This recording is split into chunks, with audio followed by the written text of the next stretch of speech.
Hey, I sat beside a woman on an airplane just the other day, and she was pro-choice for abortion. And she was an interesting gal. We had all kinds of talks, but she was against my pro-choice for guns and many other things as well. She said it's not the same, of course. I guess I kind of get that. Sounds pretty fair to me to be a mental midget, and that kind of be what she was. She argued, and what she wanted was okay. You can't have capital punishment. You can't put anybody down if they do a bad thing, put them in jail just for a long time and feed them nice and give them Netflix, etc. But I'm going to go out and do this if I want to. Boom, boom, boom, boom. There's a disconnect there. House Speaker, speaking about that, Nancy Pelosi, you know what? She's against war powers for the president, of course, because the president happens to be Donald Trump. And she criticizes the president for failing to consult Congress before killing that known terrorist guy that he recently did put down. You know what? You have to respect Congress, she goes on to say. And you can't do those kinds of things without talking to me.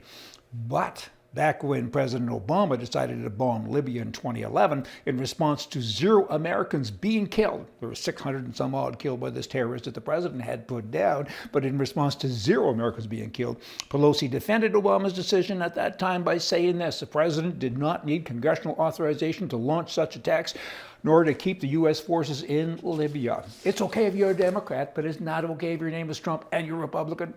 How about a hypocrite? That kind of seems to fit. That the UN's Committee on the Elimination of Racial Discrimination. The UN is an unelected body of a bunch of bureaucrats, right? They get big money, and most of it comes from Canada, I think, and pays them, and they live the life. And now they're interfering with the Canadian political system. They have been for some time. They're saying, hey, you guys, you're discriminating. Talking to Canada, this would be the UN, that unelected group of guys, groups maybe, they're saying, you don't treat your Indians very nice, and how dare you do that? You need to talk to them, you need to do this, you need to do that. We haven't given you approval. We need approval from you? I don't think so. I mean, well, maybe we do. Maybe I'm wrong because of the private stake in Canada. Who knows what he's done with the country? He's kind of given it away. But you know what? They're an unaccountable body. They have no right to criticize Canada or anybody for that matter. They shouldn't even exist. They had their place after World War II. You got some nations together. That's over now. That was a long time ago, 75 years ago. Goodbye, UN. Go back to your own country and try to help if you want to. Dogs and cats in airplanes. It's kind of funny, you get on an airplane, you can't take a peanut because there might be somebody in the plane that'll have a reaction, I guess, but you can bring a dog and a cat, and they yip and they yap and they smell, blah, blah, blah. I don't even like it. What they should do is they should have segments in a plane. Here's an idea from your wiser advisor. You have first class section, you have a premium section, you have the economy section. Why not have a smoker section? Put a wall up. Have a pet section, put a wall up. Kind of simple. Those airplane people need to listen to me because I know stuff. Here's a guy, his name is, keep up with me, Luke Stimbold, maybe, Strimbold. He was the mayor of Burns Lake, British Columbia, I think for about 5 years. He was the youngest mayor ever. I think he was 21 years old when he was elected. Had a promising future, right? But he was queer as a $3 bill. He was attacking young boys, and he now pled guilty and he's in prison. He got 2 years less a day. 2 years less a day? That means he's not in jail with the big guys, right? He's a pervert.